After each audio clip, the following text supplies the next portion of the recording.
वतन प्यारे वतन, ए वतन प्यारे वतन, पाक वतन पाक वतन, ए मेरे प्यारे वतन, ए वतन प्यारे वतन, पाक वतन पाक वतन, ए मेरे प्यारे वतन, ए वतन प्यारे वतन।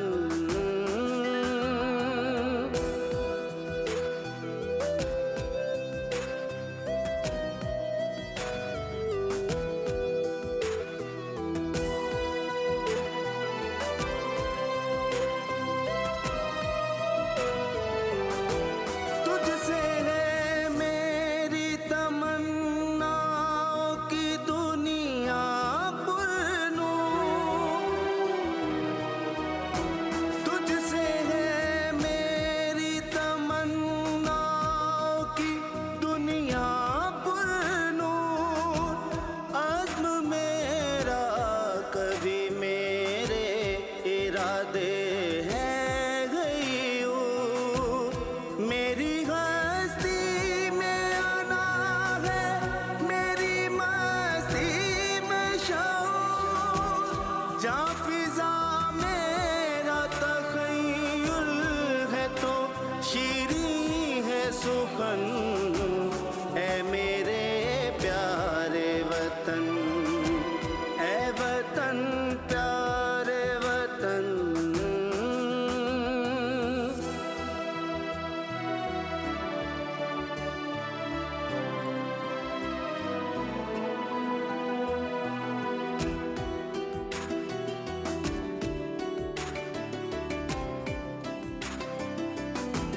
तू दिल अफरोज बहारों का तरोताज़ा चमन,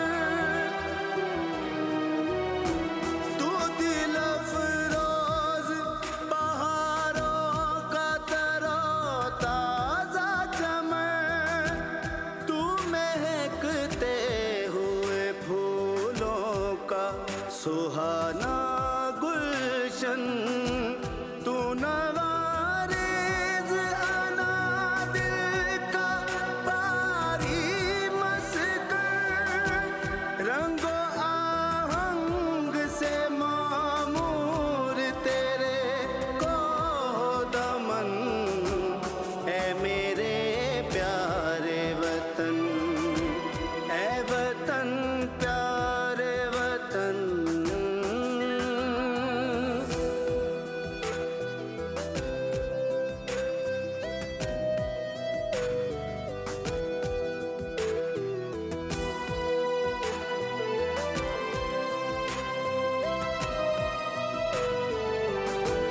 मेरा दिल तेरी मोहब्बत का है जां बख्श दया,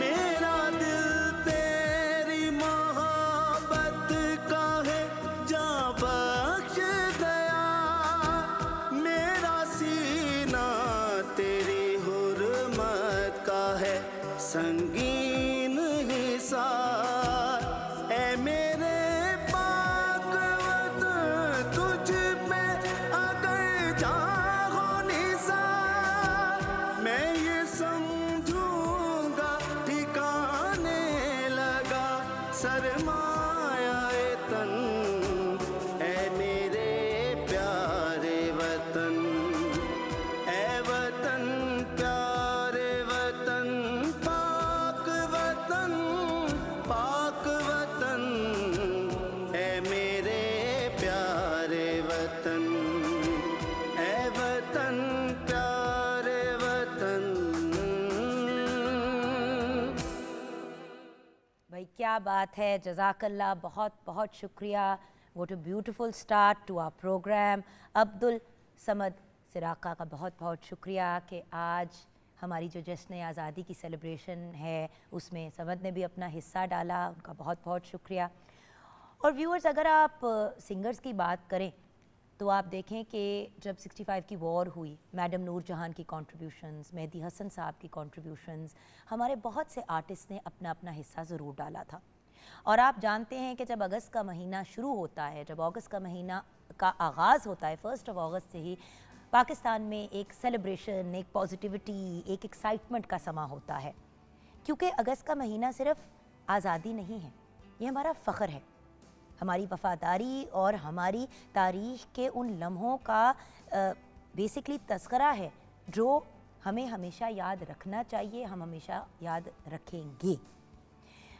व्यूअर्स, आज हमने सोचा कि जहाँ पे हम जश्न आज़ादी मना रहे हैं, मार्का हक़ पे बार बार बात कर रहे हैं, तो आज के प्रोग्राम का फोकस हम मार्का हक़ ही रखेंगे। वाई?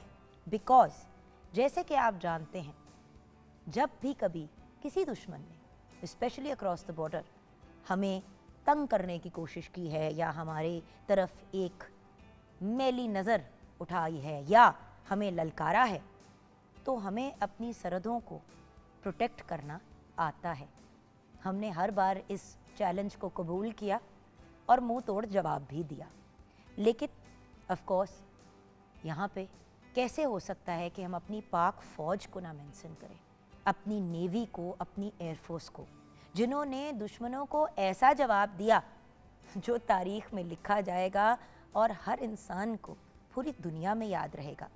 क्योंकि हमने सिर्फ दुश्मन को भरपूर मुकाबला दे के साथ में उनको शिकस्त तो मतलब उनको हमने हरा तो दिया, लेकिन पूरी दुनिया ने देखा और हमारी दाद भी दी और हमारी सपोर्ट में खड़े भी हुए। और हमारा जो एक पॉइंट हमेशा से होता है कि पाकिस्तान की तरफ उठने वाली कोई भी मैली आंख जो है, हम उसको मुंह तोड़ जवाब देंगे, दे सकते हैं, पहले भी दिया, आज भी दिया और देते रहेंगे। लेकिन इसके साथ साथ एक और पैगाम ज़रूर देना चाहूँगी व्यूअर्स, हम पाकिस्तानी से एक पीस लविंग नेशन है, ना तो हमें जंग का शौक़ है, ना ही हम जंग के हक़ में हैं। लेकिन अगर हमें कोई ललकारेगा तो हम जवाब देंगे, क्योंकि हमें जवाब देना चाहिए। आज़ाद मुल्क में सांस लेना एक बहुत बड़ी नेमत है, एक बहुत बड़ा ऑनर है, और हमने अपने इस ऑनर को प्रोटेक्ट करना है। और उसके लिए हमारी पाक फ़ौज दुनिया भर की बेहतरीन फ़ौज, और बल्कि बेहतरीन फ़ौजों में शामिल, और हमारी फ़ौज से लोग बुलाए जाते हैं इंटरनेशनली लोगों को ट्रेन करने के लिए। सो हमारी फ़ौज का तो लेवल वो है कि आप सोचें कि इंटरनेशनल लेवल पे मार्का हक़ के बाद 10 मई को आपको बताया कि मार्का हक़ अनाउंस किया गया एज़ 10 मई को, और ये एक बड़ा ही इम्पॉर्टेंट दिन है। और मैं चाहूँगी कि अब हर साल जब हम सेलिब्रेट करते हैं इंडिपेंडेंस डे, तो मार्का हक़ को ना भूलें। जैसे हम 1965 की वॉर को नहीं भूलते, 71 हम कभी भी अपनी हिस्ट्री को नहीं भुलाते। ये हमारी हिस्ट्री का एक बड़ा अहम बाब है जो हमें याद भी रखना है। हमारी फोर्सेस अपनी सरहदों और अपनी कौम का फ़ख्र हैं, और हम हर स्टेज पे अपनी पाक फ़ौज, अपनी आर्म्ड फोर्सेस के साथ खड़े हैं। यहाँ पे मैं पुलिस को भी बहुत दाद दूँगी, हमारी ट्रैफिक पुलिस को दाद दूँगी। हर वो शख्स जो हमारे मुल्क का तहफ़्फ़ुज़ करता है और मुल्क का तहफ़्फ़ुज़ करने के लिए एक एफ़र्ट करता है, हम उसको सलाम पेश करते हैं। एंड ऑफ कोर्स हमारी पाक फ़ौज तो सरे फहरिस्त है, टॉप ऑफ द लिस्ट है। और आर्म्ड फोर्सेस, फ़ौज हो गई, आर्मी हो गई, या हमारी फ़िज़ाइया हो गई, आप किसी भी एंड पे देखें तो हमारी फ़ौज बहुत ही सॉलिड है। और आज हम एक आज़ाद और पुरसकून माहौल में ज़िंदगी गुजार रहे हैं, तो इसका बहुत बड़ा क्रेडिट इनको जाता है। यहाँ पे सलाम पेश करते हैं अपने गाज़ियों को और अपने शहदा को, उनकी फैमिलीज़ को। उनका भी एक बहुत बड़ा कंट्रीब्यूशन है व्यूअर्स। जहाँ पे हम 6, 7 और 8 सितंबर को सेलिब्रेट किया करते थे और करेंगे भी, वहाँ पे 14 अगस्त को भी अब मेरे ख्याल से, या अगस्त की सेलिब्रेशंस में भी आर्म्ड फोर्सेस तो मेंशन करनी 100% बनती हैं। सो आज हम मार्का हक़ पे डिस्कशन करेंगे, बातचीत करेंगे। आज का दिन हम सेलिब्रेट कर रहे हैं इन टर्म्स ऑफ मार्का हक़, लेकिन डेट अगर हम आपको बताएं तो वो 10 मई 2025 है। आइए किचन की तरफ रुख करते हैं, जहाँ पे शेफ़ सैयदा नूर हैदर हमारे साथ है। अस्सलाम वालेकुम शेफ़। वालेकुम सलाम। शेफ़ नूर, एक चीज़ मैंने रियलाइज़ की है कि मामलात और वाक़यात हो जाते हैं और वो निकल जाते हैं और हम लोग आगे बढ़ जाते हैं क्योंकि ये एक ज़िंदगी की एक रूटीन है, वी मूव ऑन। लेकिन कुछ ऐसे मामलात होते हैं जिनको भूलना नहीं चाहिए। बिल्कुल। जैसे जंगें होती हैं, ऐसे मामलात होते हैं और स्पेशली एक ऐसी सिचुएशन जहाँ पे एक अनएक्सपेक्टेड चीज़ हुई, उसका हमने एक इतना बेहतरीन और डिसिप्लिन्ड और ऑर्गेनाइज जवाब दिया। बिल्कुल। कुछ चीज़ें ऐसी याद रह जाती हैं कि इंसान जो है कि फिर वो मतलब उस चीज़ को जो है दूसरा बंदा याद रखे कि आइंदा भी हमारे साथ ऐसा हो सकता है। तो ये चीज़ें जो एक है, तो दुश्मन का मुंह तोड़ हाँ जवाब जी। और अब एज अ नेशन आप देखेंगे पाकिस्तानियों का कितना कॉन्फिडेंस बिल्ड हुआ है, क्योंकि देखिए जंग हुए अरसा गुजर गया, हाँ जी, राइट? जंगों का जब टाइम होता था और इस स्टेज पे ज़्यादातर लोग एक्सपेक्ट नहीं करते हैं कि वॉर की तरफ बात जाएगी, specially if you are an atomic power, माशाल्लाह से जो हम हैं। और मुझे ये भी याद है कि जब हम एटॉमिक पावर बने थे तो बड़े लोगों ने इसके बारे में बहुत लोगों ने दाद दी, बड़ा पॉजिटिव, बट कुछ लोग थे जो डाउट में थे कि यार इसका मतलब क्या है, अब क्या होगा। उन लोगों को भी एक मुंह तोड़ जवाब मिल गया कि भाई बिल्कुल। अपने आप को प्रोटेक्ट करना हमारा फर्ज है। बिल्कुल और फर्ज व्यूअर्स, है। ये एक बड़ी इंपॉर्टेंट चीज़ है। कोई नहीं कह रहा कि आप न्यूक्लियर पावर होकर उसका फ़ायदा उठाएं या किसी को कोई नुकसान पहुंचाएं, क्योंकि nuclear war will mean the end of पूरे इलाके उड़ जाएंगे, पूरे मुल्क उड़ जाएंगे। बिल्कुल। ये नहीं कि एक शहर या किसी एक इलाके पे अटैक होगा। So the point is, no doubt nuclear power आपने अपना अगर नहीं भी यूज़ करना तो आपको न्यूक्लियर पावर ज़रूर होना चाहिए आजकल की दुनिया में। आजकल की सही कह रही हैं। और स्पेशली बीइंग पाकिस्तानीज, जहाँ पे हम कॉन्स्टेंटली अंडर अटैक और कॉन्स्टेंटली हमारे मामलात, कश्मीर में जो मामलात चल रहे हैं, क्योंकि हम अपने कश्मीरी भाइयों के साथ खड़े हैं, उसकी वजह से भी एक अनरेस्ट कॉज होता है और हम अपने कश्मीरी भाइयों के साथ हमेशा खड़े रहेंगे क्योंकि हमारा फ़र्ज है। और कुछ दिन पहले हमने इस पर भी बात की थी जी। सो व्यूअर्स, बात सिर्फ इतनी है कि अपनी आर्म्ड फोर्सेस, पुलिस फोर्सेस, जो भी लोग हमारे मुल्क का तहफ़्फ़ुज़ कर रहे हैं, उनके साथ खड़ा होना, उनकी हौसला अफजाई करना और पॉजिटिव अंदाज में उनके बारे में बात करना हमारा फ़र्ज़ बनता है। देखिए, अपने मुल्क की इज्जत हमारे ही हाथ में है और जब हम कोई गलत बात या नेगेटिव बात या कोई नेगेटिव पैगाम देते हैं तो उसका इम्पैक्ट, क्योंकि सोशल मीडिया का दौर है, इंटरनेशनल लेवल पे भी होता है। और यहाँ पे ज़रूरी एक बात आपके साथ शेयर करूँगी, बहुत से अक्रॉस द बॉर्डर के ऐसे अकाउंट्स बने हुए हैं जो शो कर रहे हैं कि वो पाकिस्तानी अकाउंट्स है, लेकिन वो एक्चुअली पाकिस्तानी अकाउंट्स नहीं है और ऊट पटांग किस्म की गलत किस्म की खबरें और बातें निकल रही है। प्लीज़ उन पे यकीन ना करें और ऐसी गलत खबरों को शेयर भी मत करें। फ़ौरन से पहले ऐसे अकाउंट्स को ब्लॉक करें और उनको रिपोर्ट करें, क्योंकि ये भी हमारे नेशन को अटैक करने का एक तरीका है जो हमने डेटर करना है, अवॉइड करना है और नेगेटिविटी को अपने मुल्क के करीब भी नहीं आने देना। यहाँ पे हम ब्रेक की तरफ जाएंगे। ब्रेक के बाद जब वापस आएंगे तो शेफ़ नूर के किचन में मुलाकात होगी। आप हमारे साथ रहिएगा।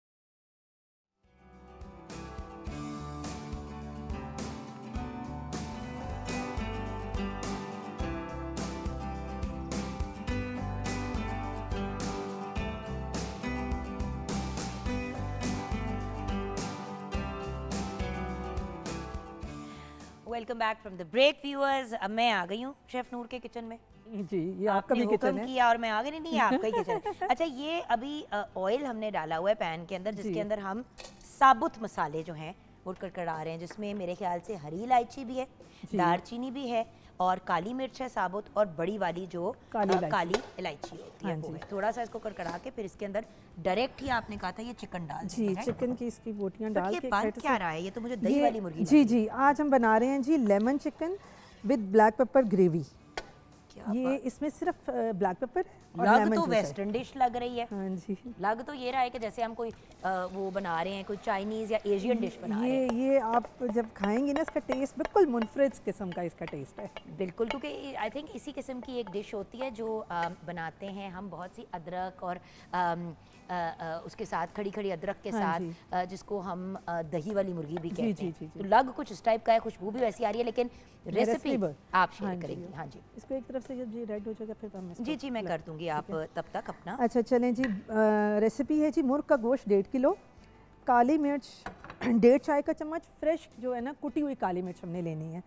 अच्छा जी, दही जो है वो 2 कप है, लहसुन अदरक की पेस्ट 2 खाने के चम्मच है, नमक हस्बे जायका, गरम मसाला 1.5 चाय का चम्मच, ज़ीरा भुना कुटा हुआ 2 चाय के चम्मच, नींबू का रस 2 से 3 अदद, धनिया पाउडर 1.5 खाने का चम्मच, तेल 1 कप, दालचीनी 2 अदद, काली मिर्च आधा चाय का चम्मच, बड़ी इलायची 2 अदद, हरी इलायची 4 अदद, प्याज 2 कप, चॉप किया हुआ हरी मिर्चें 6 से 7 अदद, काली मिर्च फ्रेश फिर पिसी हुई एंड में डालेंगे, 1 चाय का चम्मच, कॉर्नफ्लावर 2 चाय के चम्मच, अदरक 1 खाने का चम्मच जूलियन कटा हुआ, और लेमन स्लाइसेस 2, नींबू के स्लाइसेस, हरा धनिया 2 खाने के चम्मच, और मेथी 1 खाने का चम्मच। इसको जी हमने दही में जो है वो काली मिर्च, लहसुन अदरक की पेस्ट, लेमन जूस और ये गरम मसाला पाउडर और ज़ीरा ये हमने डाल के इसको, धनिया पाउडर, इसको हमने मैरिनेट कर लिया है ओवरनाइट। अच्छा, जितना अच्छा रात को आपने जी। अच्छा, मैं वैसे आपकी ना ये जो आप बात हमेशा कहती है ना कि ओवरनाइट, मैं ना पहले कहती थी ठीक है 15-20 मिनट के लिए लगा के छोड़ रहे,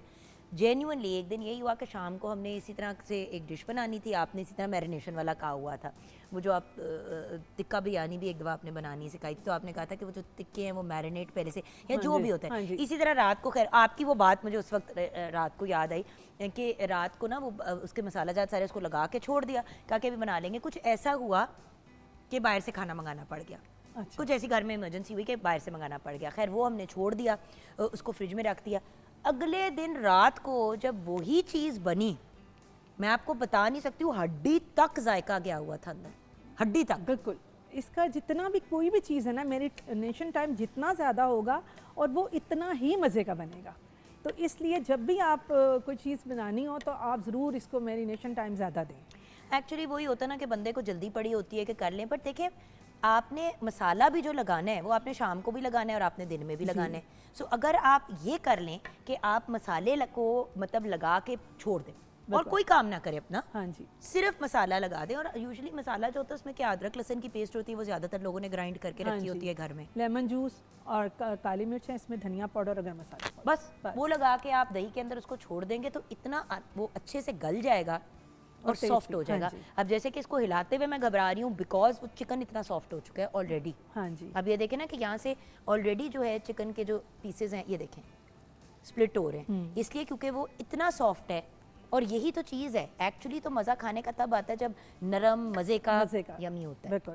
अच्छा, ये अभी हम कुक कर रहे हैं, लेकिन इसके साथ मुझे बताएं कि यार अगर घर पे अदरक लहसुन पेस्ट बनानी है एडवांस में जी, एडवांस से मुराद ये नहीं कि आज दोपहर के लिए, जैसे कि अगर हफ्ते तक के लिए, क्योंकि अक्सर लोग इसलिए अदरक लहसुन की पेस्ट बाहर से ख़रीदते हैं क्योंकि वो लंबी चलती है। अपने घर की भी लंबी चलती है। कैसे? मैं उसमें आप डालती ऐसा क्या है कि कुछ वो भी नहीं, क्योंकि अजीबो गरीब उसकी स्मेल। मैं कुछ भी नहीं डालती, सिर्फ लहसुन अदरक पानी डाल के उसको ब्लेंड किया और बॉटल्स में डाल के उसको फ्रीज़र में रख दिया। जब निकालनी हो, आपने यूज़ करनी हो, उसको थोड़ी देर पहले निकालें। एक आप ना अगर बड़ा बर्फ़ का सांचा ले लेते हैं ना, उसमें 2 बर्फ़ के सांचे ले लें, एक में अदरक डाल दें, एक में लहसुन आप ग्राइंड करके डाल दें। अगर किसी में ज़्यादा अदरक डालना है तो 2 आपने उसके आइस क्यूब निकाल लिए। सिर्फ ये कि उसको आप थोड़ा सा पिघला लें यूज़ करने से पहले, वह एज इट इज़ भी डाल दो। वैसे इसका जो रेशियो है ना, आधा किलो हम लहसुन लेंगे और 1 पाव अदरक लेंगे, क्योंकि लहसुन के फिर छिलके उतर जाएंगे तो वो थोड़ा रह जाता है, तो फिर वो डबल बराबर क्वांटिटी उसकी बराबर हो जाती है। बट माय पॉइंट इज कि जैसे कभी कभी हम कोई स्टर फ्राई बना रहे होते हैं, उसमें आपने जिंजर नहीं डालना, तो आपने अदरक का वो जो सिर्फ लहसुन का जो है वो क्यूब डाल दिया उसके अंदर, तो आपका वो काम हो मेरा कभी भी काला नहीं होता। मैंने 1 हफ्ते पहले की थी और मैंने फ्रीज़र से निकाली और रात को मैरिनेट किया सब चीज़ों को, और ये बिल्कुल फ्रेश थी।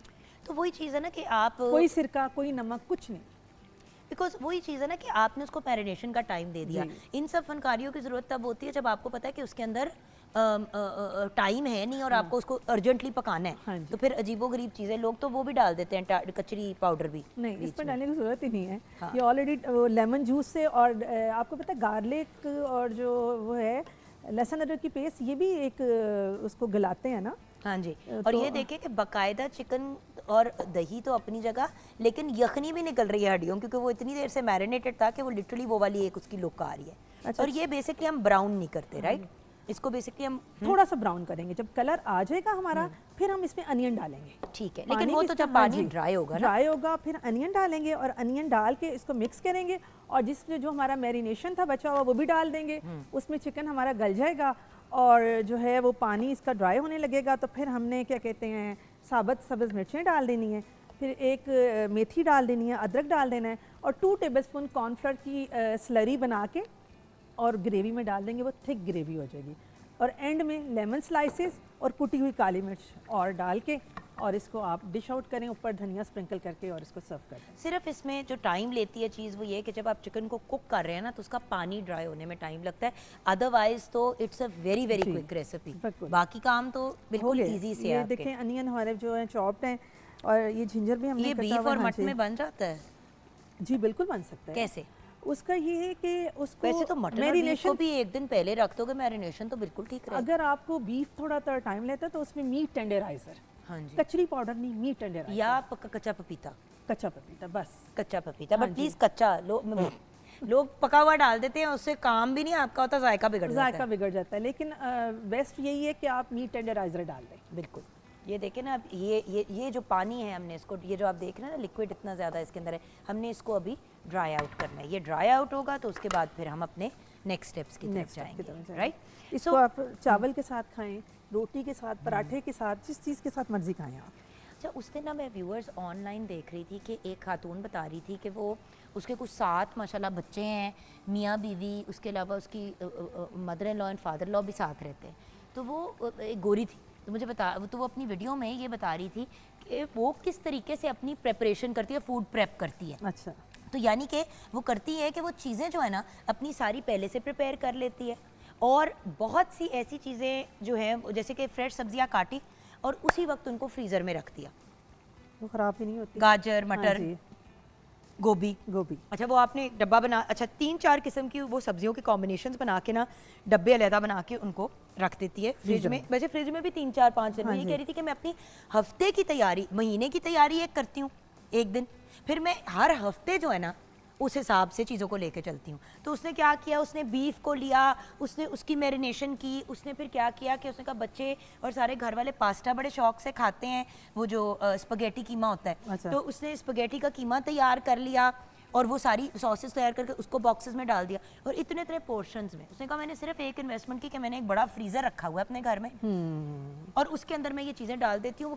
और वो बता रही थी कि मेरे लिए बहुत आसान हो जाता है। और मैंने एक्चुअली उसका जब देखा तो एक दिन आधा वो लगाती है सैटरडे का या संडे का, क्योंकि वो वर्किंग लेडी भी है, बिल्कुल। 7 बच्चे हैं, वो भी वर्किंग लेडी, उसका मियाँ भी काम करता है, और mother in law father in law की एज ज़्यादा है, वो इमिग्रेंट्स है, तो वो वहाँ पे बाहर उसके साथ रहते हैं। तो अच्छा। आप सोचें कि ये खातून सारा कुछ जो है वो करके रखती है। प्रिपेयर करके हाँ रखती जी। है। एंड व्यूअर्स ऑनेस्टली हम भी कर सकते हैं, और बनाने में कोई टाइम नहीं लगता। और बनाने में कोई टाइम नहीं लगता। So the sensible thing to do guys is के ऑलवेज ऑलवेज ऑलवेज जब भी आप खाना, कुकिंग वगैरह चीज़ों की तरफ जाएं तो आप कोशिश करें कि आप चीज़ों को ऐसे ऑर्गेनाइज्ड अंदाज में लेके चले कि आपको टाइम ही ना लगे। एक्चुअली कुकिंग टाइम आप जब देखते हैं ऑनलाइन, आप देखें कभी भी कोई रेसिपी तो लिखा होता है कुकिंग टाइम इतना है, प्रेपरेशन टाइम इतना है, और फलां का टाइम इतना है। Preparation time 90% of the time ज़्यादा होता है, हाँ जी, जो आपका प्रेप टाइम होता है। Prep तो time आप होता अपने आप को प्रॉपर अगर प्रेप टाइम दे देते हैं और वो प्रेपिंग आप एक दिन में भी कर लेते हैं तो आपको उसका अब देखिए आपकी ये हमारी चीज़ें जो है मैरिनेट हुई हुई थी, तो फिर हम बिल्कुल फ्री हो गए ना रात को करके। बस हमने सिर्फ कुक करना है और बस फिर सर्व कर देना है आपने। बिल्कुल इसके साथ एक मिंट रायता बनाया और फ्रेश सैलड हम सर्व करेंगे। और बिल्कुल हमारा जो है मिंट रायता, फ्रेश सैलेड। हाँ जी। और व्यूअर्स अगेन, जैसे कि अब ये प्योर चिकन बन रही है और इसमें सिर्फ हम सब्जियों के पॉइंट ऑफ व्यू से अदरक, लहसुन और प्याज डाल रहे हैं, हाँ राइट? जी, बिल्कुल। क्योंकि इसमें सिर्फ ये चीज़ें डाल रही हैं तो सैलेड की इनकॉर्पोरेशन बहुत ज़रूरी है। सैलेड भी देखें, यहाँ पे जहाँ पे हम अपनी आज़ादी की सेलिब्रेशन कर रहे हैं वहाँ पे हेल्दी लाइफ की भी हम हमेशा बात करते हैं, और इसलिए हेल्दी लाइफ की कि अगर पाकिस्तान में हर सिटीज़न सेहतमंद होगा बिल्कुल तो वो खुशहाल ज़िंदगी गुजारेगा। खुशहाल जिंदगी गुजारेगा। और सेहत का सबसे बड़ा जो एक बेसिक पॉइंट है वो है खुराक, और खुराक आप अच्छी कंज्यूम करेंगे हाँ तो जी। आपको कभी कोई प्रॉब्लम नहीं होगी। बिल्कुल फ्रेश और ये देखिए अब हमारी चिकन थोड़ी सी पिंक होना शुरू हो गई है। हाँ जी। व्यूअर्स आप देख रहे हैं इसका कलर थोड़ा सा चेंज हो रहा है, it's going into a pinkish brown kind of tone. और अब बेसिकली हमने इसको जितना भी इसके अंदर से पानी है उसको ड्राई आउट करके उसके onion बाद हम डालेंगे। प्याज डालेंगे और अदरक एंड में डालेंगे। अदरक एंड हाँ में जी, हाँ डालेंगे, जी। दही और डलेगी। जी, इसका मैरिनेशन वो डलेगा।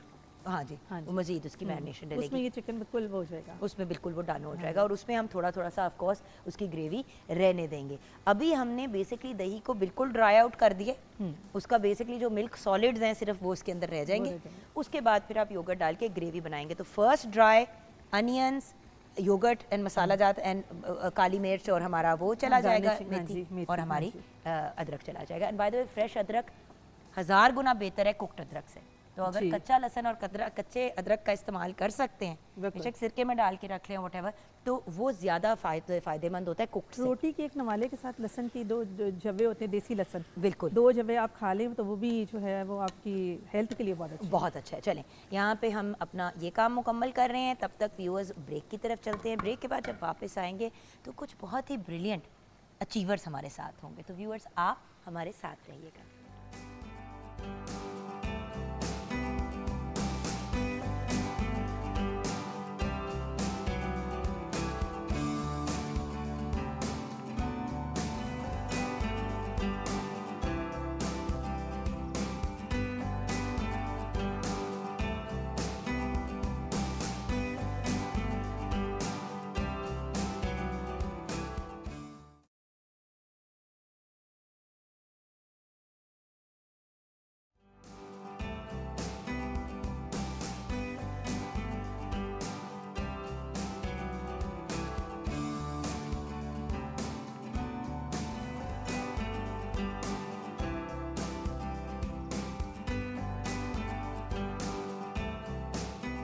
Welcome back from the break viewers.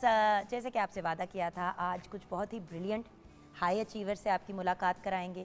चाहे वो एजुकेशन की फील्ड से हों, चाहे वो यंग लोग जो हैं वो स्पोर्ट्स की दुनिया से वाबस्ता हों, कोई भी इंसान अगर हमारे मुल्क का नाम रोशन करने के लिए एफ़र्ट्स कर रहा है तो वो हमारे मॉर्निंग एट होम पे हमेशा हमेशा वेलकम है।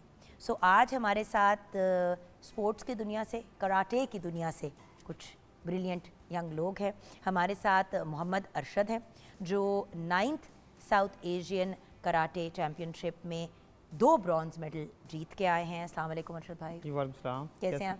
खैरियत, आप ठीक हैं? मैं बिल्कुल ठीक हूँ। अच्छा, आपके साथ एक यंग मैन बैठे हुए हैं जिनके साथ आपकी शक्ल काफ़ी मिल रही है, रिश्तेदारी है कुछ?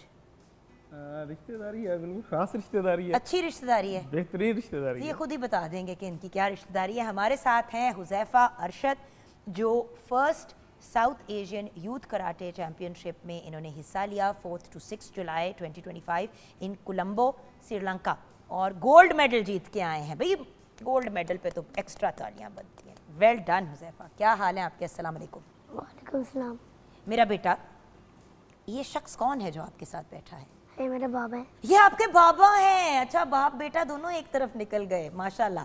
And both wearing the Pakistani flag. कितनी प्यारी बात है। हम इस पे आपसे भी बात करेंगे मिस्टर हुज़ैफ़ा, ओके? क्योंकि एक दास्तान है जब आप बहुत छोटे थे, उसकी वो भी हमने डिस्कस करनी। Then of course we have with us Mohammad Hasnain Jameel. Hasnain जो हैं वो 9th south Asian karate championship में इन्होंने हिस्सा लिया, अगेन 4 to 6 जुलाई कोलंबो, श्रीलंका में इसी साल। 3 माशाल्लाह ब्रॉन्ज मेडल जीते और 75 kg इंडिविजुअल क्यूमाइट और पता नहीं की ये क्या क्या है, ये हम इनसे बाद में जानेंगे। अस्सलाम वालेकुम हसनैन। वालेकुम अस्सलाम। कैसे हो बेटा? जी अल्हम्दुलिल्लाह। अच्छा, सबसे पहले तो आप तीनों को बहुत बहुत मुबारक हो इंडिविजुअली एज वेल, और आपको एक बाप होने के नाते भी बहुत मुबारक हो अपने बेटे की अचीवमेंट पे। और सोचे एक सेकंड के लिए कि यहाँ पे हम बात कर रहे हैं ब्रॉन्ज, और ब्रॉन्ज के बीच में बैठा है गोल्ड, जी बिल्कुल। और गोल्ड है हमारा youngest person on the set right now. So well done मेरा बेटा, I am so proud of you मेरी जान, गुड जॉब। आप लोग भी, लेकिन गोल्ड पे तो बिल्कुल gold एक्स्ट्रा तो gold है। लाडियां बनती ऐसे ही है, ऐसे ही नहीं, है। बट खैर किसी भी पोजीशन को होल्ड करना इंटरनेशनल फोरम पे, आप भी जानते हैं भैया, आसान काम नहीं है। आप तो जाके ऑन ग्राउंड करते रहे। जी बिल्कुल। तो सबसे पहले तो बताएं कि कराटे में इंटरेस्ट कैसे आपका पैदा हुआ? असल में पहले तो कराटे की एक्टिविटी, ये हम साहिवाल से बिलोंग करते हैं, तो पहले तो कम होती थी, लेकिन फिर आहिस्ता आहिस्ता कुछ टीचर्स जो थे आप पुराने, तीनों जो है वो साहिवाल से? साहिवाल से। हाँ जी। और फिर वो एक्टिविटी ज़्यादा होती गई, तो इसी रुझान को फिर ये देखना, और ख़ास तौर पर ये पीटीवी का तो बड़ा एहसान है हम जैसे प्लेयर्स के ऊपर। हमने सबसे पहले जो कराटे देखे वो पीटीवी के ऊपर ही देखे थे, और यार मतलब ये कार्य होते थे प्रोग्राम वगैरह सारा, और जितनी हमारी चैम्पियनशिप्स थी उसको भी लाइव चला रहे होते थे। तो ये उसको देख के तो मुझे ज़्यादा शौक पैदा हुआ, क्योंकि फ्री में बैठे होते थे तो एक ही चैनल चल रहा होता था, पीटीवी माशाल्लाह, और पीटीवी के ऊपर इतनी अच्छी एक्टिविटी जो चल रही होती थी, तो उससे हमें ये सारा इंस्पायरेशन मिली और हमने ये आगे शुरू बट किया। कितनी देर से आप कर रहे हैं कराटे? ये मैंने इसको 1996 से शुरू किया। चलिए पहले आपकी स्टोरी जानते हैं, फिर छोटे सर की और फिर थोड़े से उससे बड़े सर की जानेंगे। हाँ, आपकी कहानी कहाँ से स्टार्ट होती है? 1996 में जी बिल्कुल। कराटे बहुत कुछ, मतलब कराटे आपने नोटिस किया कि लोग कर रहे हैं, जिस तरह आजकल पैडल बहुत इन हुआ हुआ है। ऐसे ही बिल्कुल। दुनिया में तो कराटे की बहुत पुराना एक्सपोर्ट है। जी बिल्कुल। सो आपने देखा, फिर क्या हुआ? और फिर मैंने उसको कोशिश की कि जैसे बंदे लाइक करते हैं कि एक बंदे को अच्छा फाइटर होना चाहिए। नहीं, मेरा मतलब ये है कि फिर सोचते तो हम हजारों चीजें हैं, वो होती तो नहीं है ना। तो आपकी एंट्री कैसे हुई इनटू कराटे ऐसे और हुई फिर ये कि, नेशनल इंटरनेशनल लेवल पे कैसे पहुंचे? जी जी, ये एंट्री तो ऐसे हुई जब मैंने इसको स्टार्ट किया। उसमें तो सबसे अच्छा ये हुआ कि मेरा एक कज़न है, वो अभी एक शहर से आया, तो उसने एक पॉम्फलेट पकड़ा हुआ था हाथ में कि फ्री कैंप एक हो रहा है कराटे के लिए। वो जना हाल में करवा रहे थे, आर्ट काउंसिल है उधर अभी उसका नाम। तो वो डॉक्टर खालिद मोहम्मद चौधरी साहब थे हमारे टीचर, उन्होंने वो लगाया हुआ था। पहली जो मेरी पार्टिसिपेशन हुई उसी में हुई थी, बस ऐसे जस्ट देखने के लिए। फिर वो चलता चलता सफ़र ऐसा शुरू हुआ फिर नेशनल लेवल भी आ गया और अभी इंटरनेशनल भी आ गया। माशाल्लाह माशाल्लाह। पहला नेशनल एक्सपीरियंस ज़रूर आपसे डिस्कस करूंगी, क्योंकि जी, वो जी। पहला स्टेप होता है ना। बिल्कुल। आप जब तक कर रहे हैं, जब तक आपने नेशनल लेवल पे या एटलीस्ट अपने सूबे के लेवल पे ना किसी चीज़ में इन्वॉल्व हो, आपको नहीं लगता कि आप अभी पहुंच गए हैं वहाँ पे ऐसे आपने ही है, जहाँ ऐसे ही है, पहुँचे। बिल्कुल। क्योंकि पहले आप प्रोविंशियल लेवल, फिर प्रोविंशियल से आप नेशनल लेवल पे, ऐसे ही है। नेशनल से जब आप इंटरनेशनल लेवल पे जाते हैं बिल्कुल ऐसे और ही है। पाकिस्तान का नाम रोशन करते हैं, जी जी। तो आपने तो सोचा था कि हम टीवी पे आ जाएंगे, आपने तो साथ साथ नाम भी रोशन कर दिया मुल्क का। जी कितनी जी, अच्छी बात है। अल्हम्दुलिल्लाह। जी बेटे, आपकी कहानी कहाँ से शुरू होती है? मैं बहुत छोटा था और मैंने अपने बाबा को खेलते हुए आप देखा। बहुत छोटे थे, अभी आप बड़े हो गए हैं। अभी आप कितने सालों के हैं? अभी मैं 9 साल का। अल्हम्दुलिल्लाह, बिल्कुल मेरे बेटे हसन की एज के हैं आप। अच्छा, फिर आप जब बहुत छोटे थे तो आपकी उम्र क्या थी? 3 साल। ये तो बड़ी 6 साल पुरानी बात, मतलब 9 साल की ज़िंदगी में 6 साल पीछे जाओ तो फिर तो बहुत छोटे ही हुए ना। बिल्कुल सही आपने कहा बेटा। फिर क्या हुआ? मैंने अपने पापा को खेलते हुए देखा और ऐसे अपने पापा को खेलते हुए मुझे कराटे का शौक पैदा हो गया। आप कितने भाई बहन हो? एक भाई और एक बहन। एक भाई। बहन करती है कराटे? नहीं, वो अभी छोटी बहुत है। वो छोटी है, उसको कराओ, उसको सिखाओगे आप? क्योंकि बाबा ने आपको अगर कराया तो फिर भाई का फर्ज बनता है कि बहन को कराए कराटे। कराओगे? हाँ जी। क्योंकि आपको पता है इंटरनेशनल लेवल पे लड़कियों के लिए बहुत मौके हैं, ऐसे ही बिल्कुल। और पाकिस्तान में भी आपको पता है कराटे अब जिस स्पीड से आगे चल रहा है, मेरे ख्याल से, और वैसे भी हम लोग एज अ स्पोर्ट भी इसको इंटरनेशनली जाके पार्टिसिपेट करते हैं, तो बेटी के लिए भी, और उसके अलावा दिफा, अपनी दिफा सबसे बेहतरीन चीज़। जी, आपकी कहानी, आप भी कब बहुत छोटे थे और फिर क्या हुआ आपके नहीं, साथ? मैं इतना छोटा नहीं था। मैंने 8 क्लास में स्टार्ट किए थे कराटे।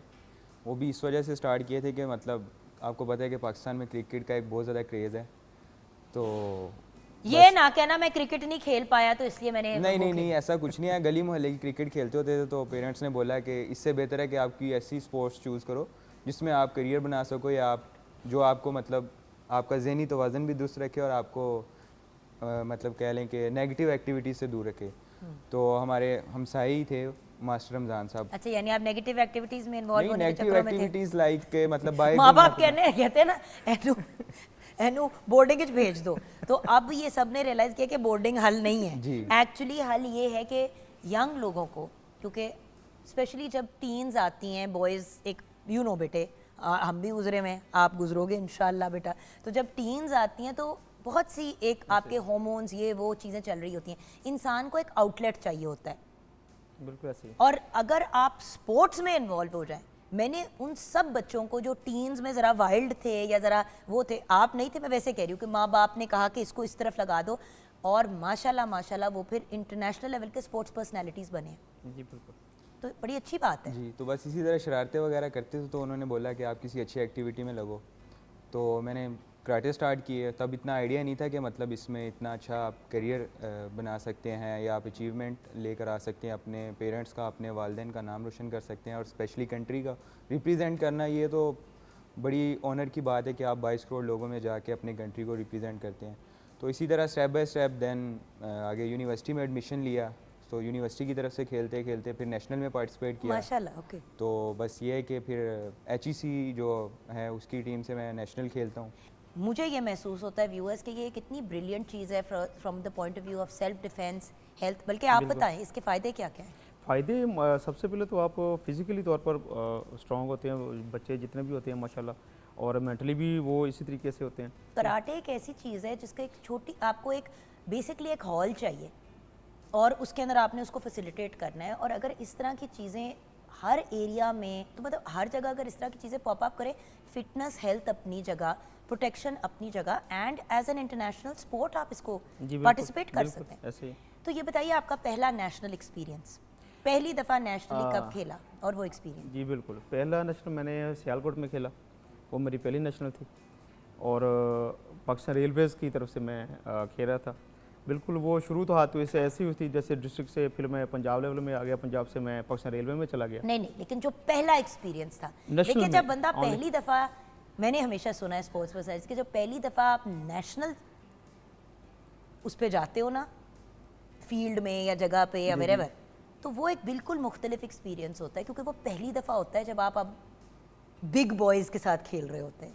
जी नेशनल में मैं ये अभी बड़ी मैं खुशी से आपको बता रहा हूँ, जब मैं पहली बार नेशनल सियालकोट में गया ना, तो वो जो हाल था ना, तैयारी अच्छी थी, जो हाल था मतलब जिसमें हमने कंपटीशन करना था, तो अभी मेरा हौसला ही नहीं जा रहा था कि मैं जाऊँ और खेलूँ। अभी जो मेरे कोच थे उस्ताद गुलाम अली हज़ारा, वो उधर मुझे मेरे साथ आए थे, जिनसे मैंने ये अब एक इवेंट है काता, जिसको मैंने प्रोफेशनली तौर पर उनसे सीखा था। तो मुझे आके कहते हैं यार क्या बात है, तू थोड़ा नर्वस लग रहा है। मैंने कहा सर मैं थोड़ा सा परेशान हूँ ना। तो वो मुझे ऐसे ना थपकी देते हैं कंधे के ऊपर, तो कहते हो यार तू शेर हो जाना, कुछ नहीं होता, आप शेर हो जो इधर। और वो इवेंट ऐसा बना कि वो मेरा यादगारी इवेंट बना, और मैंने फाइनल उन्हीं से खेला। वो पाकिस्तान वापडा से खेलते थे माशाल्लाह, जिनसे मैं सीख रहा था। जीता कौन? जीते तो वो माशाल्लाह, शुक्र लेकिन ये है, मेरे वरना एक्स्ट्रा वो हो जाना था पहले तो उस्ताद के सामने, और फिर उस्ताद, तो वो मेरे लिए बहुत यादगार था। उनको आपने जीतने तो नहीं दिया? नहीं वो, लेकिन उन्होंने मुझे कहा कि अर्शद तू जीत गया ना। हाँ। हुज़ैफा आपका पहला एक्सपीरियंस मेरा बेटा कैसा था? नेशनल लेवल पे पहली दफ़ा कब खेला? नहीं, मैंने नेशनल लेवल पे नहीं खेला। पहला खेला ही इंटरनेशनल? क्या बात है। अच्छा कैसा लगा वहाँ पे जाके, कैसा एक्सपीरियंस था? बहुत अच्छा एक्सपीरियंस था। उधर सब मुल्कों से प्लेयर्स आए हुए थे, मैं सबसे साथ मिला। दोस्ती हुई वहाँ पे किसी से? हाँ जी। फ्रेंड्स वगैरह बने? जी। अच्छा, और उनके साथ थोड़ा हैंग आउट करने का टाइम मिला है कि नहीं? नहीं, नहीं, क्योंकि ज़ाहिर ही अपोजिंग टीम्स होती हैं तो इतना वो नहीं होता। तो अच्छा जब पहली दफ़ा गए उस और आपकी बारी आई, कैसा लगा बताओ ना, कैसा था सीन? बहुत अच्छा लग रहा था। और मुझे सब मज़ा आया जब मैंने सेमीफाइनल में इंडिया को हराया। अच्छा, और फिर गोल्ड भी ले आए, क्या बात है, इंडिया को हराया। और आज हम बात भी यही कर रहे हैं मार्का हक की।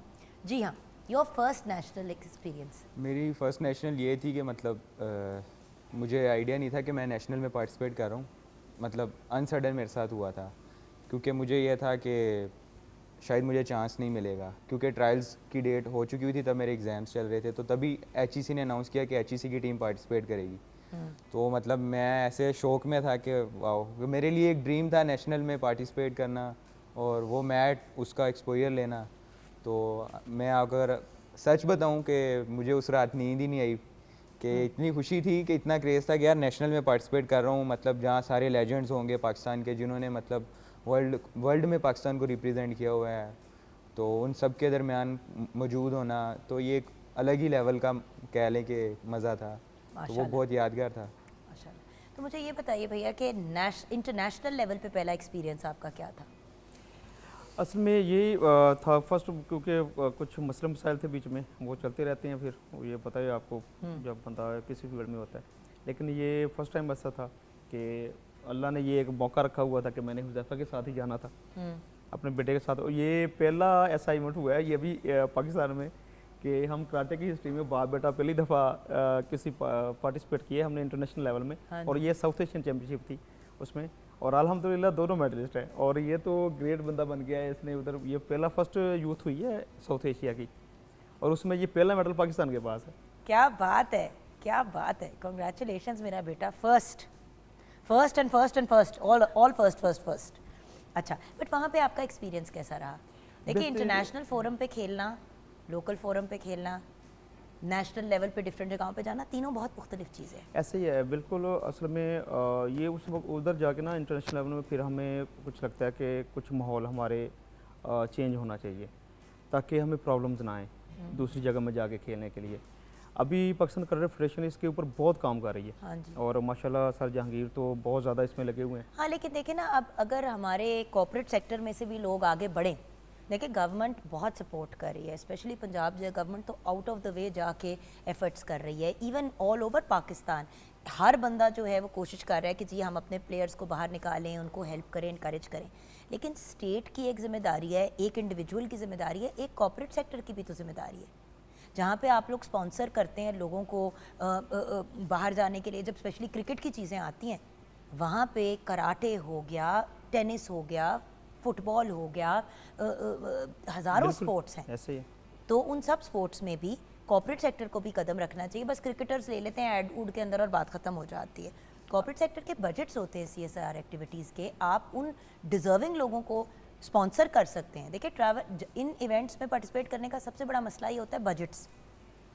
ऐसे ही है बिल्कुल। तो गवर्नमेंट तो अपने एंड पे हेल्प आउट कर देती है, लेकिन बहुत सी ऐसी चीज़ें होती हैं जो अगर कॉर्पोरेट सेक्टर इन्वॉल्व हो जाए तो बड़ा फ़र्क पड़ेगा। बिल्कुल पड़ता कोई है। बड़ा ब्रांड आप लोगों के साथ अगर एसोसिएट हो जाता है, साहिवाल का ही कोई ब्रांड अगर एसोसिएट हो जाता है कि भाई हमारे लोग हैं कर रहे हैं, तो बहुत अच्छी चीज़ हो जाएगी, जी राइट? माशाल्लाह ऐसे ही। अच्छा, आगे के प्लान्स क्या हैं मिस्टर हुज़ैफा? आगे क्या सोचा है आपने? आगे अभी नेशनल आ रही है लाहौर में, तो मैं चाहता हूँ कि उसमें भी हम खेलें। और दुबई में वर्ल्ड चैम्पियनशिप भी आ रही है मार्च में, और इसमें भी पहला गोल्ड हो। माशाल्लाह। आपका फ्यूचर प्लान क्या है बेटे? फ़िलहाल अभी स्टडीज़ चल रही हैं, साथ साथ गेम को ही कंटिन्यू करने का इरादा है। तो उम्मीद है अभी प्रिपरेशंस कर रहे हैं, इंशाल्लाह नेक्स्ट अपकमिंग चैम्पियनशिप में पार्टिसिपेट करेंगे और इंशाल्लाह कोशिश करेंगे कि इससे ज़्यादा अचीव करें जो। इंशाल्लाह सारे गोल्ड लेके आएंगे इंशाल्लाह। और फाइनली 14 अगस्त के पॉइंट ऑफ व्यू से, जश्न आज़ादी के पॉइंट ऑफ व्यू से, क्योंकि आपको पता है हम पूरा अगस्त का महीना टिल 14 1 to 14 सेलिब्रेट करें, हमारे व्यूअर्स को क्या पैगाम देंगे आप? ये 14 अगस्त के लिहाज से तो मैं यही कहूँगा कि 14 अगस्त है ही पाकिस्तान को सर बुलंद करने के लिए। तो जितने हैं जिस फील्ड में भी हैं वो कोशिश ये करें कि हमेशा पाकिस्तान के परचम को सर बुलंद रखें। अपनी फील्ड में जितनी से ज़्यादा कोशिश कर सकें वो कोशिश करें, ताकि हमेशा हमारा पाकिस्तान का परचम सर बुलंद रहे और हम इसी तरीके से आज़ादी से जिएँ, यही हमारा फ़ख्र है। बेटा, आप एंड में being a youth representative, youth को कोई मैसेज देना चाहो? जी बिल्कुल, मैं स्पेशली जो हमारी यूथ है 16 से 22 साल के जो यंगस्टर्स हैं और फीमेल्स हैं स्पेशली, उनको ये इनकरेज करूँगा कि वो स्पोर्ट्स की फील्ड में आएँ, क्योंकि ये एक ऐसी फील्ड है जिसमें आप अगर आपको करियर नहीं भी बनता है ना, तो आपकी जो लाइफ की जर्नी है वो बहुत थ्रू आउट चेंज होती है।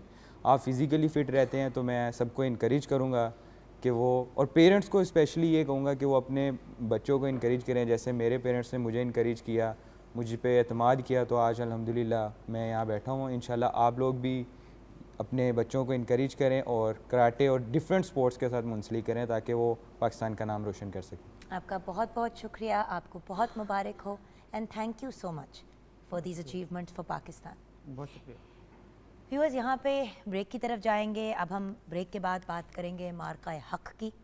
आज हम अपना फोकस प्रोग्राम का इसके ऊपर रखेंगे, लेकिन ये ज़रूर कहूँगी व्यूअर्स कि देखें, हम लोग कितनी भी बात कर लें कि स्पोर्ट्स कितनी इम्पोर्टेंट है, उसकी अहमियत क्या है, अल्टीमेटली जब तक यंग लोग आगे नहीं आएंगे, स्पोर्ट्स में इन्वॉल्व नहीं होंगे, एक और लहर चली हुई है जो मैं बहुत ज़्यादा यंग लोगों में देख रही हूँ कि माँ बाप कहते हैं कि भाई बस सिर्फ अपनी पढ़ाई तक पर तवज्जो दो, सिर्फ आपने स्ट्रेट एज लेने हैं। स्ट्रेट हर बच्चा एक तो स्ट्रेट एज स्टूडेंट होता नहीं है व्यूअर्स, और अगर स्ट्रेट एज स्टूडेंट है भी तो अगर वो स्पोर्ट्स में भी अच्छा होगा या अच्छी होगी और साथ में और भी चीज़ें करेगी, जैसे डिबेट्स वेरियस प्लेटफॉर्म्स पे अपने स्कूल्स, कॉलेजेस, यूनिवर्सिटीज़ को रिप्रेजेंट करेगी, तो कल को वो भी इंटरनेशनल लेवल पे हमारे मुल्क का नाम रोशन करेंगे बच्चे। सो हमने अपने बच्चों को इनकरेज करना है, पॉजिटिविटी की तरफ लेके जाना है। और जैसे कि हसनैन ने एक बड़ी इंपॉर्टेंट बात की निशानदेही की कि भाई मैं ऐसे कामों में पड़ गया था जो शायद नेगेटिव थे, घर वालों ने सोचा कि यार इसको डांट के रोकने के बजाय 100 गुना बेहतर है कि इसको किसी पॉजिटिव एक्टिविटी में डाल दें। कराटे में डाला तो वो पॉजिटिव एक्टिविटी इतनी पॉजिटिव हुई कि हमारे मुल्क के लिए वो पॉजिटिव हो गई। सो याद रखिएगा, हम सब ने अपना हिस्सा डालना है। ब्रेक की तरफ जाएंगे, आप हमारे साथ रहिएगा।